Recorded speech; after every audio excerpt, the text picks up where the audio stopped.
가시 계룡산 벽수선원의 묘봉입니다. 지난번 주제는 정구업진원이었는데 오늘은 그 제2관문입니다. 이 두 번째 관문에서 우리가 살펴보고자 하는 것은 입과 말씀과 경이라고 하는 세 가지 관계입니다.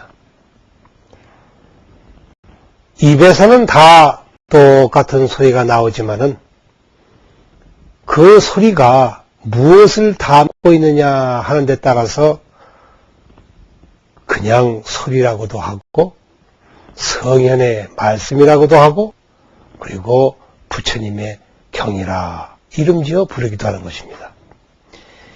이름이 세 가지이지만 한 가지 입에서 나옵니다. 그러나 이 한 가지 입이라고 하더라도 어떻게 쓰이느냐에 따라서 세 가지로 완전히 다른 것이 될 수도 있다 이것입니다. 이와 꼭 마찬가지로 우리가 세상에서 먹는 밥도 꼭 그와 같습니다. 짐승이 먹으면 짐승밥이 돼서 개밥이 되고 소밥이 되고 이렇게 되고 또 귀신이 먹으면 귀신의 여물이 되고 귀신의 영식이 되지만은 부처님이 잡수시면 마지가 된다. 똑같은 한 입에서 세 가지 다른 소리가 나오고 똑같은 입에서 밥을 먹지만은 세 가지 다른 밥을 먹는다.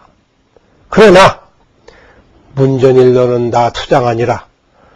문 앞에 한 길은 다 서울로 가게 되어 있는 법이다. 즉 이 입 하나로부터 온다. 그런데 어찌 이 입을 두고서 왈가불가하면서 이르기를 부업이니 나쁘니 사악하니 저주받을 놈이니 하는 말들을 이룰 수가 있겠습니까? 우리는 청정무구한 자성의 신묘한 힘에 의해서 살아가고 그 소리를 들을 때에 부처님의 소리와 일치를 하게 됩니다. 부처님이 하시는 소리는 내가 들을 수 있어야 되는 것이고 내가 듣지 못하는 것은 내 자신이 부처님이 되지 못하기 때문에 듣지를 못하는 것입니다.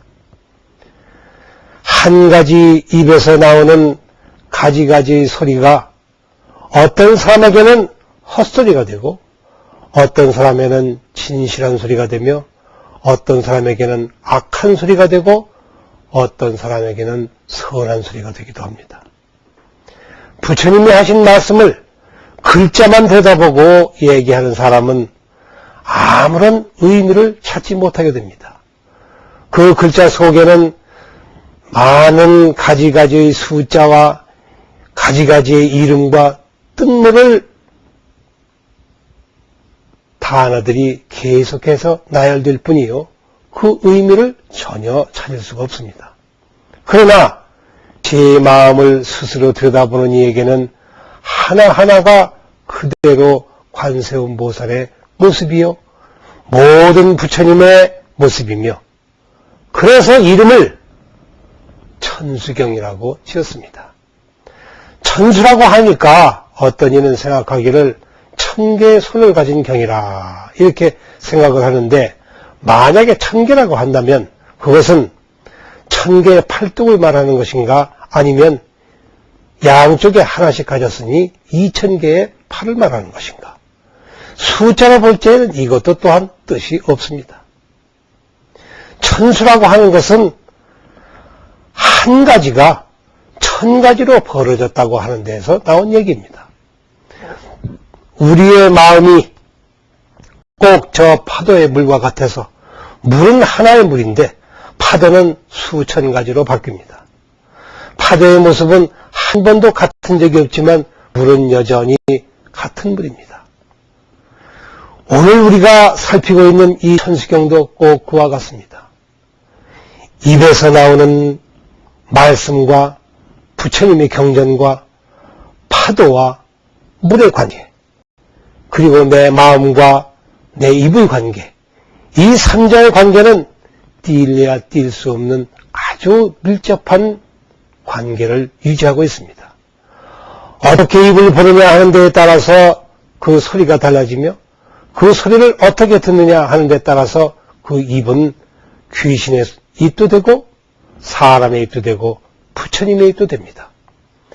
아마도 오늘 여기에서 제3강조해서 말씀드리고자 하는 말씀 중에 하나는 우리의 입은 필경 부처님의 말씀을 옮기기 위해서 이 세상에 생입이 아닌가. 그리하여 초월한 구의 진언이라고 부르는 것이며 그 까닭에 천수경이라고 이름 지어 부르는 것이 아닌가 하는 생각을 해보게 됩니다.